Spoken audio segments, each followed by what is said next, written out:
Good. Hello, my name is Pisces Palmist, the online palmistry reader. Thanks for watching another random palm reading. Now, I like to read the palms of complete unknowns via email, deciphering and divining from the hands alone. And this is what I'll be doing in this video, because here we have a lady who has emailed me and has asked me several very interesting questions. One of these questions, she's emailed me these images as well. I love getting the backs of hands. We have an extra kind of idea of, perceptions and worldviews here, an extra insight into individual aspects of the psyche. And I'm really loving this close-up on Jupiter here. There's a scar you can see on Jupiter here. It's really interesting to note, and a scar on the thumb as well. This person's emailed me for warning me about this, which is also really important and really nice. I'm really appreciative of that. And this is one of the most fascinating questions they've asked me, and that is about this um, reported pentagram inside a triangle on the Neptune mount. What does this mean? I'm going to break down exactly what I believe this means, my interpretation. It's interesting to see these signs reported, these very intricate kind of geometric symbology in the palms, like pentagrams.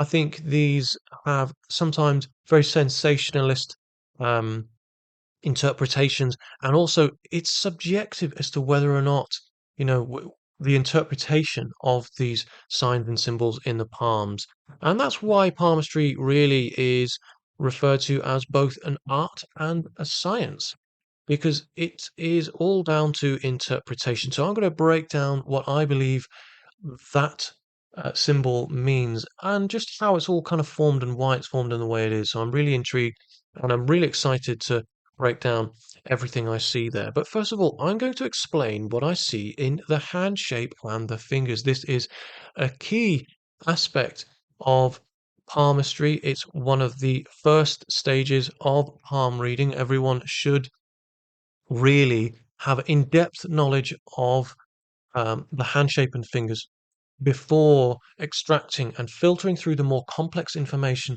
seen in the palm, some of the information that I've mentioned as well. This person would also like to know about the mounts in their palm and the information that can be revealed from those from that as well. And that kind of comes into chirognomy as well. Not enough, I believe, is understood about chirognomy or practiced about chirognomy before the later stages in palm readings by palmists. My opinion is that not enough palmists know enough about chirognomy. Now, I've been talking about this a lot on my channel over the past year, more.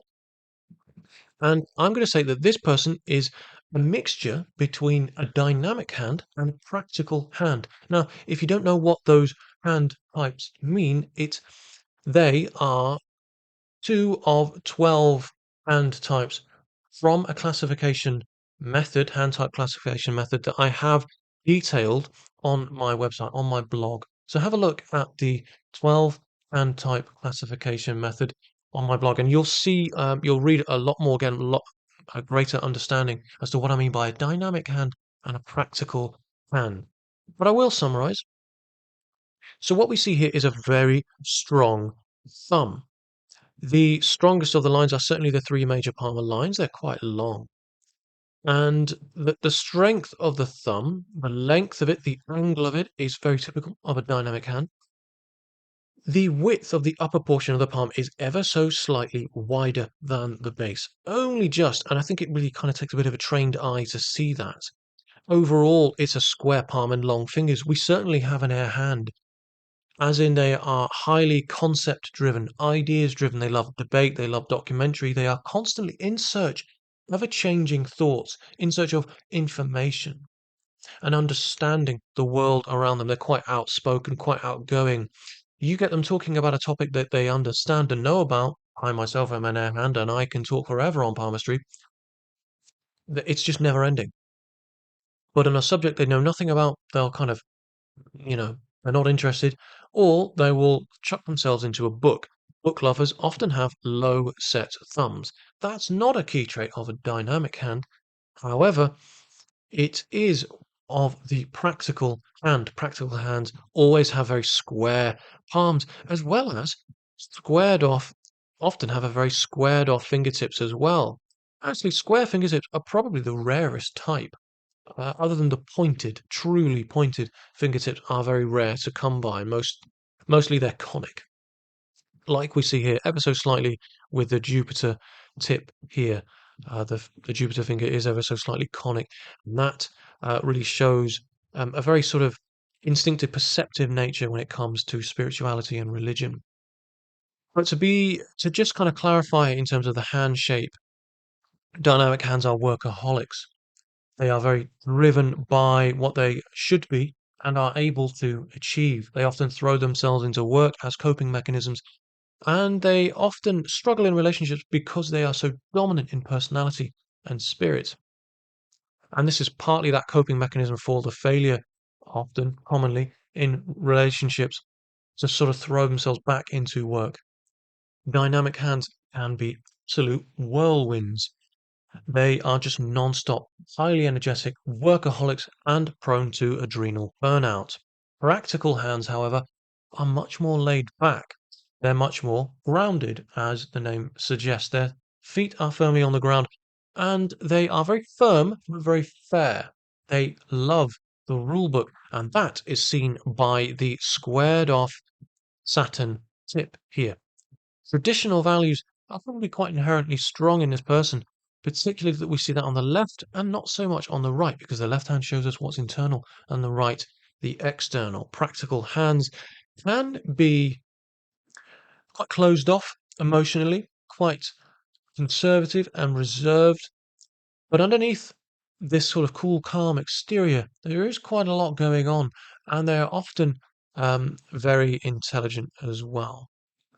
I think the practical hand is quite elusive because they are very gifted with both their head and their hands. There's always a sense of duality with the practical hand, and you often find there are two different types of practical hand almost, but I don't want to get too complex.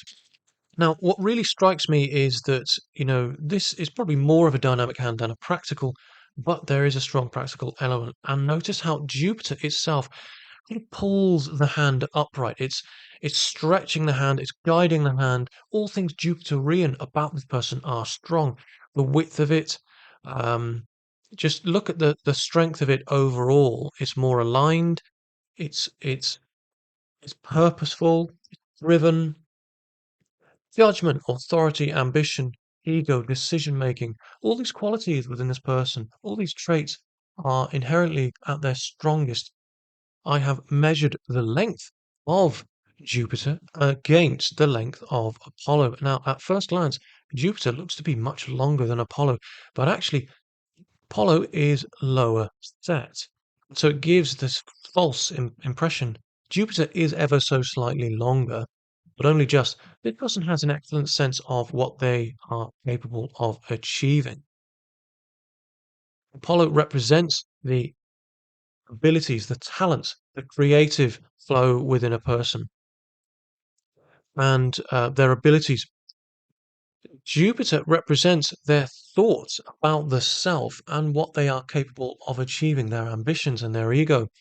So when the two are in line with each other, when they are level, aligned with each other, and at the same height, the same length, the same width, then we have someone who has a very good understanding as to what they're able to achieve, a realistic sense of their own talents and capabilities. And we do have that with this person. However, they are probably a tiny bit too overambitious, a little bit too prideful, and at times egotistical. We notice that Jupiter is higher set on the palm than any other of the fingers. And this is why we have this kind of very strong Jupiterian qualities. Luckily, Jupiter is pulled in by Saturn, their sense of right and wrong. And in turn, Saturn is leaning towards Apollo, the world outside in which they can influence their own talents by their talents and abilities. So when we see Saturn and Apollo gently kind of leaning in towards each other like this, what we really see is someone who is very considerate because their sense of their moral compass is thinking about the outside world, and in turn, the outside world, their outside world, their ability to shine and make an impact on this world is thinking about, is relying on this sense of right and wrong. So it's a really healthy sign. And Mercury, their ability to communicate and express themselves, um, is very straight as well. It's very well aligned. There's a good sense of how this is achievable. You notice on the right hand that Mercury is leaning further away, and it's also kind of pulled in ever so slightly, and that's a key trait of the dynamic hand as well, because this person has slightly higher Neanderthal genetic DNA. And so we see a little bit of Dupuytren's contracture, which is very common and only seen with people with high amounts of Neanderthal DNA. I find it really interesting that Jupiter is just so upright. The tip of it is so well developed. You know, you can kind of see it spearheading the way. And really, this shows us this person's sense of their self is very well developed. Not only do they have a strong ego, which is often associated quite negatively, you know, the connotations there. It's important that we have a strong ego to stand up for what we believe and what we think is right. And this person has a strong sense of right and wrong, a very actually rigid sense of right and wrong, almost a black and white sense of right and wrong. Law and order is very important to this person. And actually, it's I would think that this person does have a good sense of right and wrong, but that sense of morality is in some way very fixed, which isn't necessarily a bad thing, as long as a person has a well-developed moral compass, which this person does have. This, well-developed tip here shows spirituality, religiousness, and as I say, the self. This person has um, an, an ever kind of growing need to understand the self, and that makes sense. This person asking for a palm reading. The thumb appears to gently kind of taper off here towards the tip, and this shows refined taste. And I've mentioned being a workaholic as well. And it's likely this person has these kind of furious bursts of energy by which they are able to achieve great amounts of work in very short spells before needing a little bit of a nap, a little bit of a power nap. I mentioned adrenal burnout being very common with dynamic hands, and adrenal burnout is seen when we have lots and lots of little upward strokes all across the fingers, all across every section, every phalanx, and this first develops on the lower phalanges, more associated with the body, the physical aspects of the person, the psyche, and then the mental plane on the second phalanges as it begins to impact on mental health. And then we start to see it finally impacting on a more sort of spiritual level, on a more kind of um, higher religious almost level, and affecting um, how this person receives and senses both thought and information.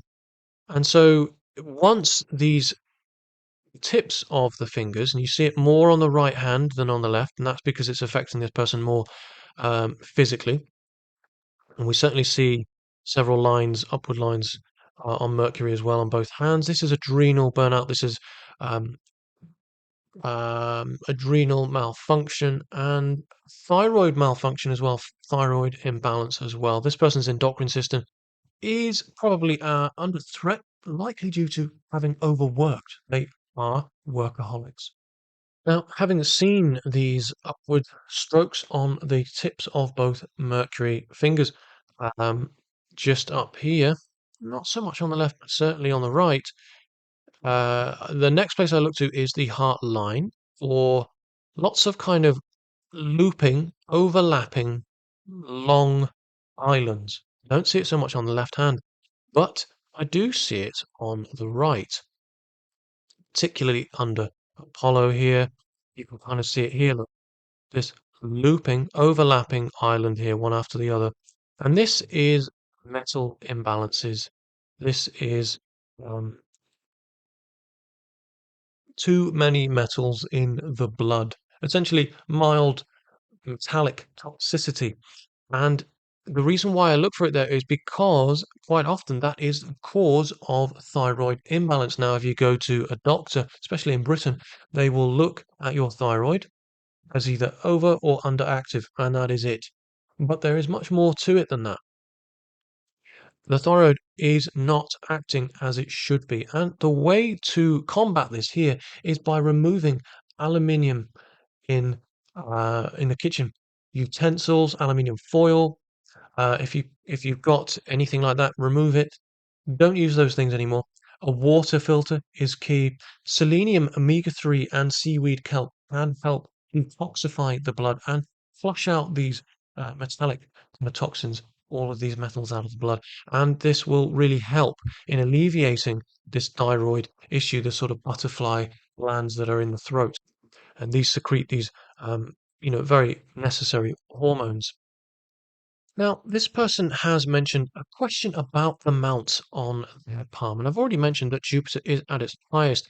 It's probably a little bit larger than the rest, and you can kind of where we get an idea as to where the center of the mount on the palm is by having a look at the skin ridge patterns. You need to get right in close.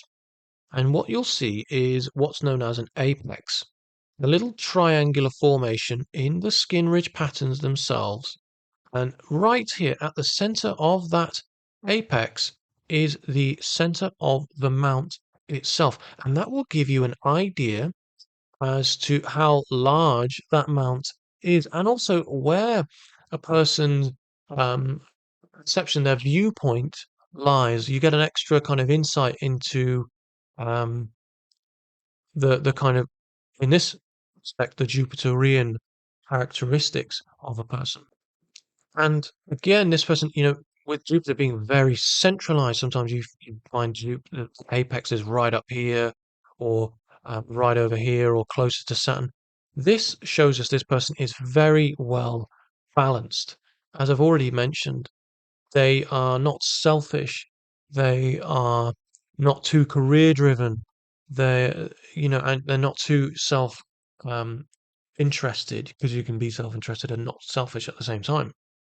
Now, sometimes you might find the apex is aligned on the one hand, but not so much on the other. And this provides an insight into um, their personality, whether developed or inherent. Remember, the left hand shows us what's internal, and the right hand shows us what's external. Now, centrally aligned apex underneath Jupiter shows us honesty, humility, integrity, and a very clear sense of judgment. If this apex were to be higher on the mount, so, up here, it would show self-conceited, egotistical nature. So really the overall impression I get of this person, and I pay particular attention to Jupiter because they are, um, as Georges Mouchary would document, a Jupiterian getting a lot of positivity about this person because all of the aspects of the self can be used for good or for bad. Authority, judgment, domination, control, ego, all of these things have, in some way, some negative connotations. But they use all of these traits for good. And that is seen by the way in which they're developed internally and externally. On the right hand, slightly harder to locate the apex because it's not quite as clear, but I have, and again, it's very, very central. If this were lower down, this person would be more sort of family orientated higher up, and they're more sort of um, ambitious and thinking about the self more. So again, this person is very well aligned. They're very well developed in terms of their their place in the world, their purpose. Now, before I go on, I'm going to incorporate a little bit of numerology into this palm reading, and that is because numerology, astrology, tarot, palmistry, they're all related in one way or another. Tarot in fact, is an offshoot of numerology and tells the story of very ancient wisdom and hidden, powerful, secretive information in the cards, in the way they tell that story. And that's for another video.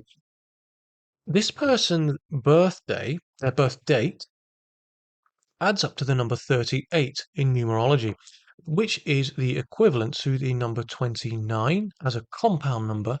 The 29th card in tarot is the Fool. Essentially, we go right back around to zero. And the Fool, it really represents deception, trial, tribulation, deception by others, difficulty, betrayal in relationships, and unreliable friends, grief, and I suppose I'm going to put this unfortunate relationships as well. In a reading, this card can go, it's one of those that can sort of go either way because whilst there's a great deal of positivity, this person is looking upwards, the sun is shining, they've even got a bit of support from a very happy companion. Everything looks great. However, they're very unaware as to what might, um, what's around the corner. And they're about to experienced some really horrible things in a very blissfully ignorant way. So there's a real sort of duality about this card. Now, this person mentioned to me in their email that they have kind of struggled their whole life and they would like to know about their future. And this for me is a good sign because it's telling me that, in fact, when it comes to the Fool, there is always an experience of both. There's always going to be an aspect. So if this person had said, "I've had great fortune all my life, where am I going now?" I wouldn't actually predict very happy things because the second aspect of this card is yet to come, if you see what I mean. This person has already experienced a lot of the trial and tribulation that the number 29 represents. 38, so the compound number, is not a good one. It is it's real hardship, struggle. And those experiences are very necessary at times. We can't really fully value what we have until we've lost it. We can't know what a good thing is until we've suffered. There is no pleasure without pain, essentially. And this person has a lot of good things yet to come. And I don't say that from just this card alone, but it is a signifier. And I'd just like to, you know, summarize and spell it out a little bit here. I do not in any way think this person is a fool or has been necessarily. At times we all have and will be in our lives, but this card represents um, folly and an almost an innocence about the world. And at some point, this person was probably deceived, tricked, and has grieved and suffered and learned from those experiences. One now is and has ventured into a new aspect of their life. Essentially, this person fell off the cliff and now they're walking a very sunny path with support. And luckily, they've sent me a really clear image here of the beginning of their life, perhaps unintentionally. And I can see here that there is um, I mean, I don't even know how to put this.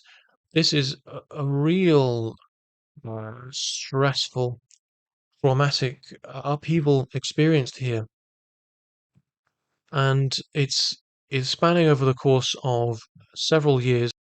And I can see it here on the fate line as well, and how it shows up there.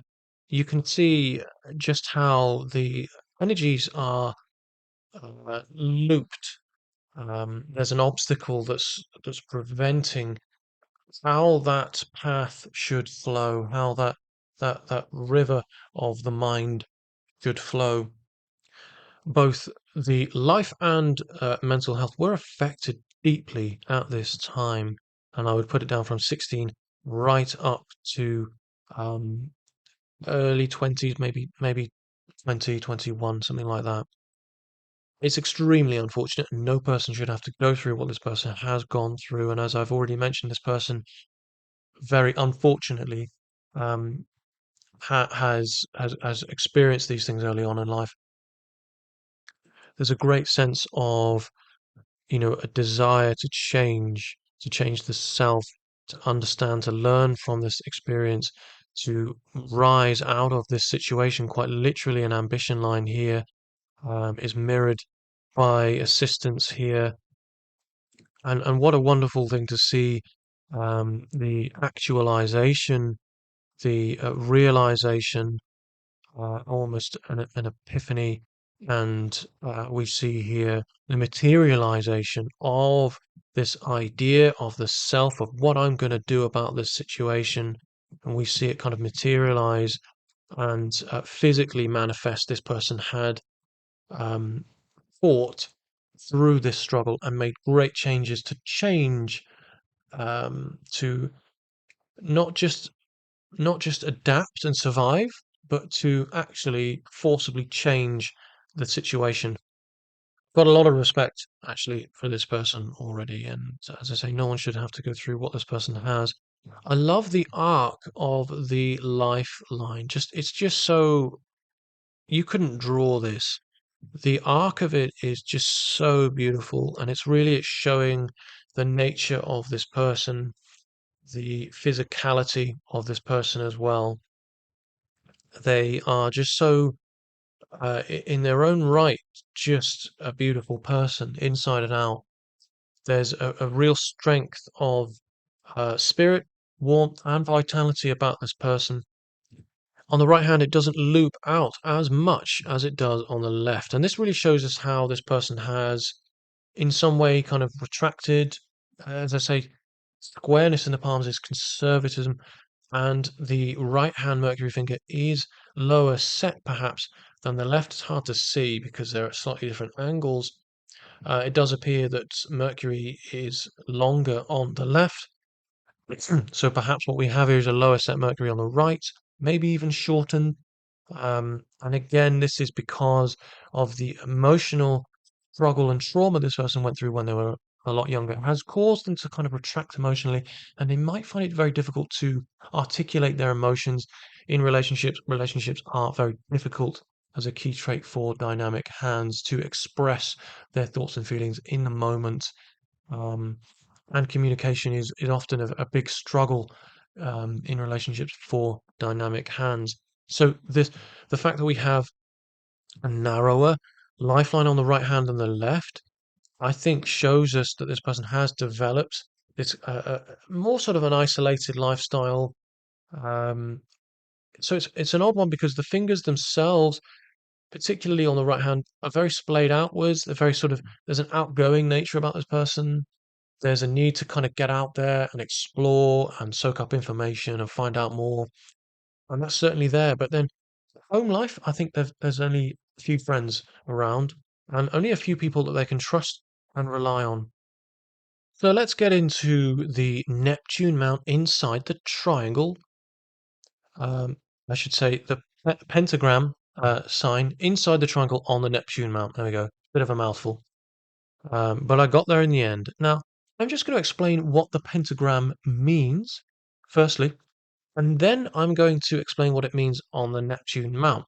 So, the pentagram, it really is a kind of a portal in some way, where it's allowing certain energies to come through. It's allowing perspective, which would otherwise be unseen by the ethereal senses.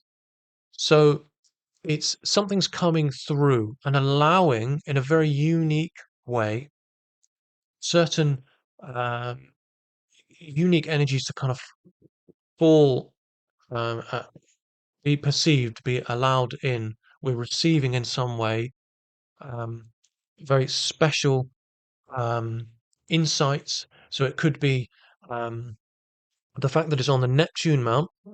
It would, so Neptune represents our ability to captivate and hypnotize, to hold an audience, to have and to hold an audience.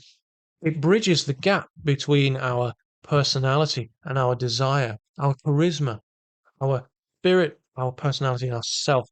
It bridges that gap and it allows us to hold an audience, to utilize that charisma to captivate others and to project our own charisma into the outside world. Luna is this massive expanse of water, and without this subconscious realm of ideas and imagination, the dream world, without this, we wouldn't have the potential for travel, for exploration, for getting our thoughts and feelings and our charisma and our personality and ourself across to the outside world. So whilst it represents the subconscious, it also represents the outside world. Otherwise, we wouldn't have travel lines over this side of the hand. So Neptune represents captivating an audience. It represents our hypnotic qualities. So that's really interesting. If we have this unique kind of receptive ability, this portal kind of opening from another realm, we're allowing in this kind of energy, we're opening up um, to receive an energy from another realm almost in order to enhance our hypnotic and captivating abilities. That I find really interesting. But, and this is a big but, do we actually have a pentagram here at all? Can see what she means. There is something of a kind of a star formation here inside this triangle, and I also sort of see one here as well, almost fully formed. But this is the thing. Once you start looking for these intricate markings, you'll start to see them everywhere. For a marking as significant as this, it needs to be truly isolated for it to really bear the significance of the meaning, for it to really be as profound as all of the things I've said. It needs to be completely isolated, as in it can't be touching and relying on other lines to create its formation. And, which is why this is not quite pentagram, and neither is what we see inside here. However, a triangle on Neptune is a remarkably fortunate sign, and it is rooted out of the wrist lines. And what this shows me is actually what we see here is this actually a wrist line here rising upwards to form a side of this triangle. So what we have here is support from the family in assets, in finances, to enable um, brilliance and success in life. And really, it's a key sign of inheriting assets. And it's rooted in this person's destiny because of the kind of attachment here and how it's formed. The wrist lines themselves are signifiers for a person's lifespan. So how could this not be rooted in their destiny? Again, it's inheritance and who we are related to, we're destined to, we're tied to. So this is, I believe, in their left hand, if it's not in their right hand, this shows us that this person has, not only do they have a strong feeling about their audience, so to speak, they have studied their target audience and they are trying to make a fortune out of having a creative career with an audience in some way. And I say that because of things I've already identified in the hand as I've been talking and doing this reading. The fate line, for example, stemming from Luna like this, pulling the hand, cutting the hand in two, they're very destined. It shows a career in front of an audience. Neptune itself is incredibly well developed. As I say, this person has a strong capability of captivating others. The Sun mount, the Apollo mount, is cut, the Sun line, rather, is cut by the potential for inheritance. Again, corroborating what I've already mentioned about thoughts about inheritance, at least. and their thoughts and feelings about how that inheritance is going to support their study into holding that audience, a career with an audience, a destiny with an audience. So whilst this is diagonal, this inheritance line, it is both an obstacle and progressive. It is both cutting this person's sunshine, their sun in their life, their happiness in their life. At the same time, it is in some way enabling because it is obviously fortune helps us materially. But then also you have this other line that kind of stems from it and sprouts from it. And it's kind of creating what looks like a gigantic star on the Sun Mount. So what I feel is going on here is the potential for um, creative prosperity after inheritance. It's inherently, it's just so bittersweet. You know, we lose someone, one door closes, another opens. And as I've mentioned, for this person, it's great struggle, it's trial, it's tribulation, it's change, it's challenge, followed by great change. And this is, in essence, what we see when it comes to the Fool. This person is going cyclically through these phases and themes in their life where they are faced by a great challenge that hits them all of a sudden. They were unaware, it's unforeseeable. Okay, I've got this to deal with, and it provides them with great perspective and learning. And somehow an opportunity arises, and they are on a path towards greatness, and the whole theme and cycle kind of begins again. So, my interpretation of this triangle, I don't believe that this is quite a pentagram inside the triangle, but my belief that this overall triangle is actually more profound than anything else seen here on the Neptune mount, and it shows their feeling about how they're going to um, productively utilize their knowledge and understanding of their path in life, their utilizing their audience, their ability to captivate and work with an audience, which again suggests to me a creative career. They're going to utilize that inheritance and reinvest in what they know and what they do and what they love. So, to provide a bit of context here, this person is aged 58. And that means that there is, for this person on the sun line, where we are here,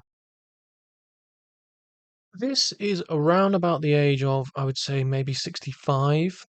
So we've probably got another, 5 to 7 years yet, something like that, before this potential inheritance happens. And I don't think it'll come as a massive shock. I'm wondering if this person is some way um, supporting their parents, because I noticed that this secondary, branch of the sunline here is born out of um, really a struggle in itself. Again, a door closes here and one opens up here. From 65 onwards, I would say this person experiences a new era in their life, a new phase, a new theme, and you can read the fate line alongside this. Notice how one path stops and another begins at this time. You can literally read the sun and the fate line alongside each other. And you can also see that the way the sun line kind of doubles here in its path, this shows a second sort of income stream, which coincides with this inheritance. Perhaps property is, inherited and then rented out. Who knows? But what we do see is this branching of the fate line here a few years after, I mean, a good 7 to 10 years after, maybe 5 to 7 rather. And what this shows us is that this person is still going strong. They're still working hard towards their goals and their aims and desires, their achievements. They've still got a lot of work. They've still got a lot of life left in them. As I mentioned, this person is wonderfully created There is very little stopping them. In terms of genetics, I think this person is quite healthy.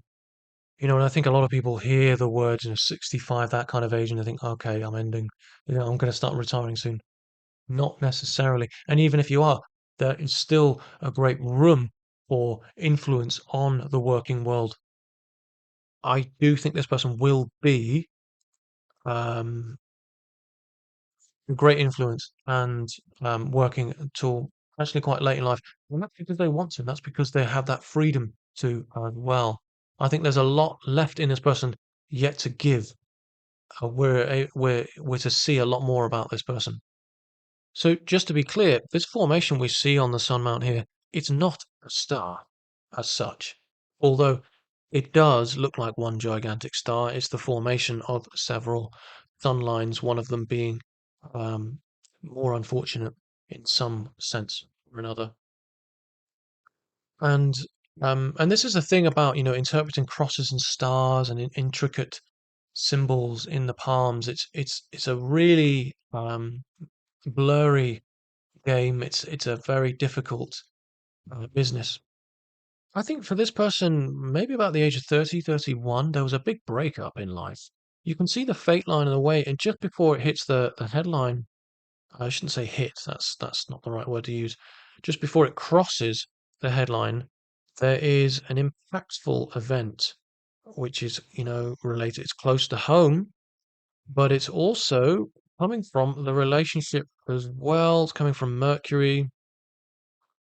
You can see the impact of this early relationship in life as well, as this relationship is early on in life, as it's closer to the heart line, whereas this one's much later in life. And you can see the impact of the breakdown of this relationship. A broken heart, I think, is seen here. And notice how the fate line kind of almost sort of divides, and this person's path in life is jolted. Their purpose and destiny, their idea of what they should where they were going in life has completely just been derailed. And that's what we see by this sort of broken heart here and potentially divorce. But in any case, at 30, I believe maybe 31, maybe early 30s, maybe not quite 35 anyway, but from 31 to 35, 34, there's some certainly heartbreak here, and you can see this great, tremendous efforts are being made here in terms of career as well at this time. On top of that, so again, and this is a classic dynamic trait. My relationship's not working. I'm going to throw myself into work, and the danger here is adrenal burnout. And you can see here these wispy kind of lines, kind of tugging in, pulling in. Um, they are looking to affect and kind of essentially jab this person's immune system. And this is stress, dietary, it's gut. So that's all intertwined there. Stress, diet, and gut. The way in which we um, digest is affected by stress. So it's all tied in. So I'm going to answer another one of their questions now. They had a question about these branching lines coming away from their lifeline and turning out towards Neptune and into kind of Pluto there, mostly Neptune. And you do see it on the left hand as well. Um, it's at the same time, and you can see the difference here and how it affects this person. So let's just get down to it. I mean, this here is an island, which is, again, it's the flow of energy is struggling to progress because there's an obstacle in the way, because there is hurdle in life, a great difficulty, struggle, stress, trauma. This is the way in which this person lives their life is impeded by a great obstacle. And after this obstacle, there is great change. I've already mentioned it. We're coming back to this theme of the fool again, in that this person is going through great struggle, and then afterwards there is great change and prosperity. And it coincides with exactly what I've already mentioned up here. And what I've already mentioned with what we've seen on the Neptune mount and their feelings about this. Now, being the left hand, it shows us what's internal, insecurities, thoughts, feelings, secrets, desires. This might yet, um, this might not have manifested yet, or perhaps this person is already thinking about the future and these things. And what this really shows us is travel after a great period of stress and managing a very difficult situation at home. That's what this sign shows me, and you could say a lot of people might interpret this as a health issue. Um, it certainly affects their health. There's no doubt about that. You can see the health line kind of pulling in, drawing in towards it. This time of great stress certainly affects their health. They're no spring chicken by this time, and great responsibilities at home are going to affect our health. But it is not health related. I don't see any hospitalization. What I see here is a very strenuous period of perhaps 5 years or so where they are committed to familial obligations at home. And I think this is in the form of looking after mum and or dad. After this time, there is travel. That's what this has shown, and it's travel. And notice how it's kind of reaching into, as I say, Neptune. We've already talked about Neptune being this place of captivating an audience. I think this person has, as I say, a new lease of life, a new theme, a new area. They enter a new phase of their life where they are much more able to reveal who they are to the outside world, to show themselves off, to utilize their skill sets to do what they've always wanted to do creatively. Perhaps it's painting, perhaps um, it's working with materials in some way, pottery perhaps. There is almost a fully formed square on the tip of Apollo on the left hand. This person's intellectual kind of property, their ideas, there's a real sense of creative brilliance about this person, and it is protected. Their imaginative um, thoughts that they have yet to put into practice, and there will be a time 5 to 7 years where they will really have access to implementing these ideas. So I've just had to kind of rethink a little bit here because this, in fact, this island here is probably 55-ish. So this period of great struggle, they're probably already going through it, or they've already been through it and they're just coming out the other side of it. I think they're still going through it just about. They're just about to come out on the other side of it. They're on their verge.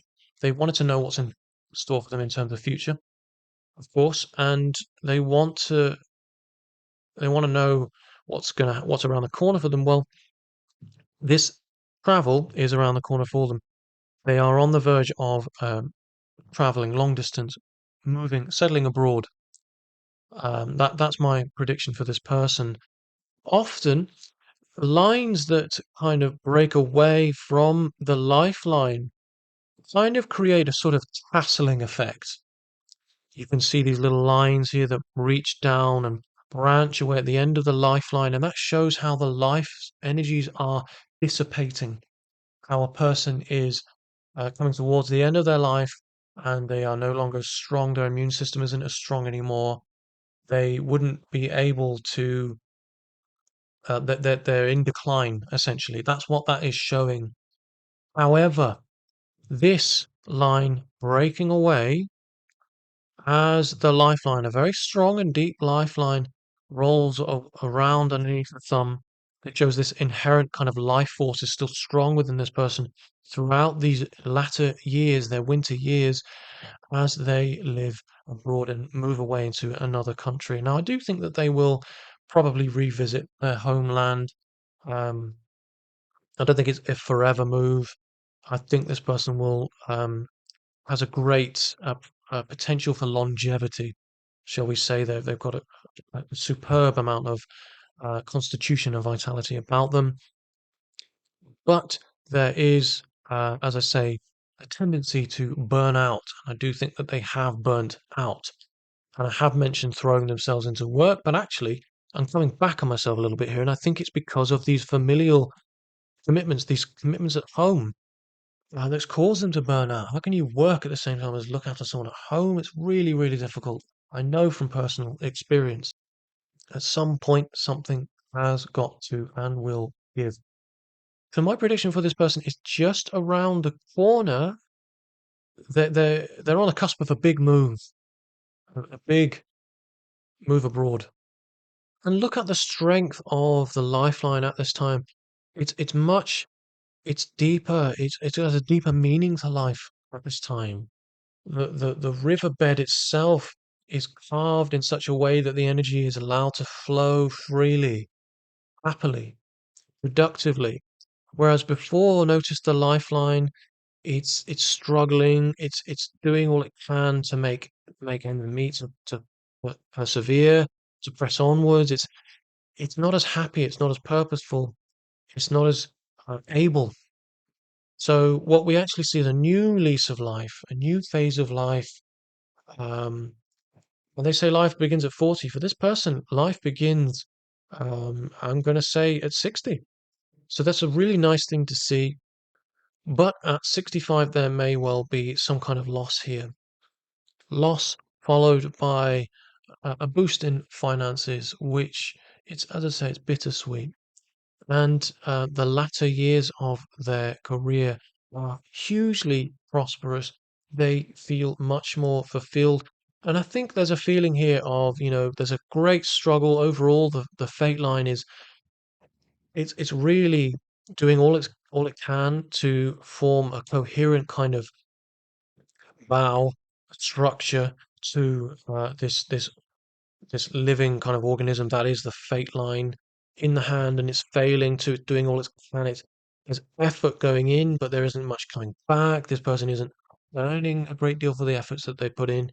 But later on in life, it's the fruits of all of these experiences, the seeds of sadness, if you like, are coming into fruition, and the fruits are sweet. So I feel there are great things on the horizon.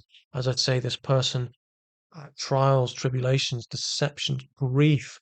Um, people have misled them, and they have been very unlucky in love and probably in friendship, which is why they've kind of retracted their social network, understandably. But there is great happiness on the horizon and great success, likely in a creative field where they get to be themselves in front of the audience that they should have always had. Thanks for watching. Do hope you have learned something from this palm reading. I want to know what your thoughts are. I'm sorry it's been quite a lengthy one. I've been blabbering on and I'm sick of the sound of my own voice now, but I do hope that you have um, gained some value in watching this reading, in having this reading done as well.